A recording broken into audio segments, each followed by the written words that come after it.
जय श्री सीताराम। वर्ष 2023 आ रहा है। सबसे पहले तो आप सभी को अंग्रेजी नव वर्ष 2023 की ढेरों सारी शुभकामनाएं। सारी राशियों के सारे वार्षिक राशिफल आपको ऑलरेडी मिल चुके हैं। यदि आपने वो नहीं देखे तो आप जाकर के देख लीजिए, क्योंकि जब भी नया वर्ष आता है तो बहुत सारी उत्सुकताएं, बहुत सारे प्रश्न, बहुत सारे, कई बार एंजाइटी, कई बार डर जो है मन में आ जाता है कि भाई कैसा होने वाला है वर्ष। तो राशिफल तो आपको दे दिए, लेकिन उत्सुकता इस प्रकार से भी होती है कि अगले वर्ष क्या क्या नया है, क्या क्या बदलने वाला है। तो आज हम बात कर रहे हैं वर्ष 2023 के सूर्य ग्रहण और चंद्र ग्रहण के बारे में। कब कब सूर्य ग्रहण और चंद्र ग्रहण वर्ष 2023 में होगा और किस प्रकार का होगा, कौन सा भारत में दिखेगा, कौन सा भारत में नहीं दिखेगा। सूर्य ग्रहण चंद्र ग्रहण को लेकर के बहुत ज्यादा कई बार तो डर भी होता है और कई बार उत्सुकता भी होती है। तो सबसे पहले तो मैं आपको बता दूं कि वर्ष 2023 में कुल 4 सूर्य ग्रहण चंद्र ग्रहण होने वाले हैं। मतलब 2 सूर्य ग्रहण होंगे और 2 चंद्र ग्रहण होंगे। इन 2 चंद्र ग्रहणों में एक चंद्र ग्रहण जो होगा उसे हम कहेंगे उप छाया चंद्र ग्रहण। उप छाया चंद्र ग्रहण का मतलब क्या होता है? इसका मतलब ये होता है कि इसमें चंद्र देवता छिपते नहीं है। इसमें चंद्र देवता पर किसी प्रकार का कोई दाग नहीं आता है, किसी प्रकार से कोई काली पूरी तरह से परछाई नहीं आती है, कोई कालापन नहीं आता है। थोड़ा बहुत उनका जो रंग होता है वो ब्राउनिश में हो जाता है, ब्राउनिश हो जाता है। तो पूर्णतः जो है वो किसी प्रकार से छाया नहीं पड़ती है। तो इस वजह से इसे उप छाया चंद्र ग्रहण कहा जाता है। और यदि उप छाया चंद्र ग्रहण कभी लगता है तो इसका किसी भी प्रकार से कोई भी मान्यता, ज्योतिषीय मान्यता तो नहीं होती है। और चूंकि अब उपछाया है तो ये दिखता भी नहीं है, मतलब किसी प्रकार की कोई परछाई या कोई आपको कोई दाग, कोई धब्बा या कोई कालापन कुछ भी नहीं दिखेगा। हाँ, चंद्र का रंग जरूर से चेंज हो जाएगा, ये बात जरूर है। तो छाया चंद्र ग्रहण का ज्योतिषीय दृष्टिकोण से कोई भी मतलब नहीं है। तो बाकी के जरूर हाँ, जो चंद्र ग्रहण और सूर्य ग्रहण लगेंगे उनका महत्व जरूर है। लेकिन यहां पर एक बात यह भी है कि इन 4 ग्रहणों में केवल एक ही ग्रहण है जो कि भारत में दिखाई देगा। जी हाँ, केवल एक ग्रहण है। तो आप एक एक करके बात कर लेते हैं। तो सबसे पहले क्या होगा? तो सबसे पहले 20 तारीख को, 20 अप्रैल 2023 को सूर्य ग्रहण लगने वाला है। और ये जो सूर्य ग्रहण है ये भारत में दिखाई नहीं देगा। जी हाँ, भारत में दिखाई नहीं देगा। और यदि भारत में दिखाई नहीं देगा तो यदि कहीं आप भारत में रह रहे हैं तो आपके ऊपर किसी प्रकार से कोई भी इसका प्रभाव नहीं पड़ने वाला है। कोई डरने की, कोई घबराने की, कोई प्रिकॉशंस लेने की बात नहीं है। कहां दिखेगा? ये ऑस्ट्रेलिया में दिख सकता है या इंडोनेशिया में दिख सकता है। हाँ, भारत में कम से कम ये दिखाई नहीं देगा।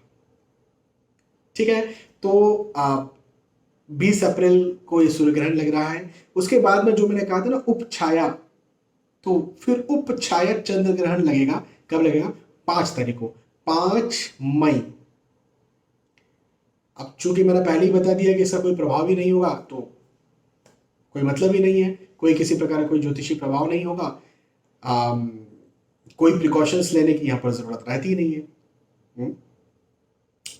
इसके बाद में फिर क्या हो रहा है? तो इसके बाद में अब सूर्य ग्रहण, अगेन सूर्य ग्रहण अब लग रहा है। वो कब लगेगा? 14 अक्टूबर, 14th of October 23। अब मुख्य बात ये भी है कि ये भी भारत में दिखाई नहीं देगा। 14 अक्टूबर को लगने वाला ग्रहण भी भारत में नहीं दिखाई देगा। तो कहां दिखाई देगा? तो यदि कहीं आप अमेरिका में हैं, अफ्रीका में हैं, तो वहां के भी कुछ क्षेत्रों में ये दिखाई देगा। तो भारत में नहीं दिखाई देगा, या जहां नहीं दिखाई देगा वहां पर किसी प्रकार से इसका कोई भी ज्योतिषी प्रभाव नहीं पड़ेगा। तो कोई प्रिकॉशंस लेने की जरूरत नहीं है। ये 3 ग्रहणों की बात थी। अब अगला आ रहा है चंद्र ग्रहण। और ये जो चंद्र ग्रहण है ये जरूर से भारत में दिखाई देगा। इसका भारत में बिल्कुल प्रभाव पड़ेगा। और इसके लिए प्रिकॉशंस लेने की भी जरूरत रहेगी। कब रहेगा? 28 अक्टूबर 2023, 28 ऑफ अक्टूबर भारत में बिल्कुल दिखाई देने वाला है ये ग्रहण। और ये कब लगेगा भारत में? तो ये जो है ये रात में करीब 1 बजे लगेगा। भाई रात में ही होगा जब चंद्र देवता भारत में दिख सकते हैं, तभी होगा, तभी तो भारत में दिखाई देगा। तो रात के करीब करीब 1 बजे होगा। इसकी विस्तार से जानकारी, क्योंकि इसका राशिफल भी होगा, इसका सूतक कब खत्म होगा, बहुत सारी विस्तार से मैं आपको जानकारी दूंगा इसकी। लेकिन इसके लिए एक अलग से वीडियो बना करके मैं समय आने पर बताऊंगा आपको।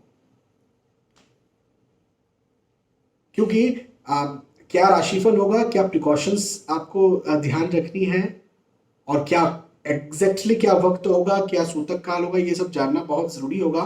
क्योंकि प्रिकॉशन यदि आप हम नहीं लेते हैं ग्रहण में, जो भारत में या जहां आप रहते हो वहां पर यदि खासतौर पर दिखाई देता है तो आपको समस्या जरूर आती है। तो भारत में तो जरूर दिखाई देगा, लेकिन ये ऑस्ट्रेलिया में, यूरोप में, अफ्रीका में और उत्तर दक्षिण अमेरिका में भी दिखाई देगा, है ना। तो यदि कहीं आप यहाँ पर भी रहते हैं तो भी आपको इस समय ध्यान रखना चाहिए। 28 ऑफ अक्टूबर, और मैंने जो ये वक्त बताया ना, लगभग रात के 1 बजे, ये भारतीय समय बताया है 28 अक्टूबर। इसके बारे में विस्तार से हम चर्चा करेंगे, अच्छे से मैं आपको और समझाऊंगा, लेकिन आने वाले वीडियो में। आज मुझे आपको इन ओवरऑल ग्रहणों के बारे में बताना था कि कब कब लगने वाले।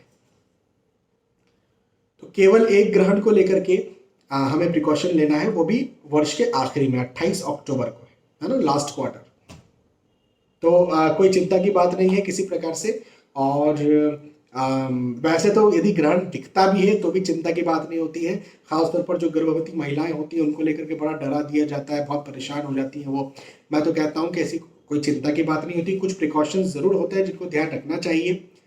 मैंने ये भी कहा है कि चंद्रग्रहण या सूर्य ग्रहण में क्यों नहीं घूमना चाहिए, क्यों नहीं एंजॉय करना चाहिए। ये मैंने ऑलरेडी कहा है, एक बार फिर दोहरा देता हूँ कि जब भी सूर्य ग्रहण या चंद्र ग्रहण लग रहा होता है तो सूर्य देव या चंद्र देव को समस्या हो रही होती है, उन्हें परेशानी हो रही होती है। अब आपको कोई कुछ देता है, सूर्यदेव पिता के समान ग्रह है, चंद्रदेव माता के समान ग्रह है, चंद्र को माता माना गया है ना। तो यदि आपको आपके मतलब किसी के भी माता पिता होते हैं, यदि उनको यदि तकलीफ है और बच्चा इधर एंजॉय कर रहा है, तो क्या नैतिक तौर पर यह सही होगा? नहीं होगा। तो क्या करना चाहिए बच्चे को? कुछ ऐसे साधन करने चाहिए जिससे कि उनकी परेशानी दूर हो जाए, उसके माता पिता की। तो अब सूर्य और चंद्र ग्रहण लग रहा है तो हम क्या कर सकते हैं? हम कैसे परेशानी खत्म कर सकते हैं? चैंट करके, भगवत नाम जप करके। तो इसलिए कहते हैं कि सूर्य ग्रहण में या चंद्र ग्रहण में भगवत नाम का जाप करना चाहिए, जो कि आपका चैंटिंग सूर्यदेव और चंद्रदेव को लगता है। और जब उनका ग्रहण खत्म हो जाता है और जब उन्हें जो लाभ मिलता है उसका कई गुना लाभ वो आपको पहुंचाते हैं बाद में। ठीक है, तो यहाँ पर आपने वर्ष 2023 के सूर्य ग्रहण चंद्र ग्रहण के बारे में समझा। फिर मिलेंगे आने वाले वीडियोस और एपिसोड्स में। और भी कुछ जानकारी आपको चाहिए तो जरूर से आप कमेंट करके बता सकते हैं, मैं आपको जरूर से सारी जानकारियां दूंगा। बहुत बहुत धन्यवाद। जय श्री सीताराम।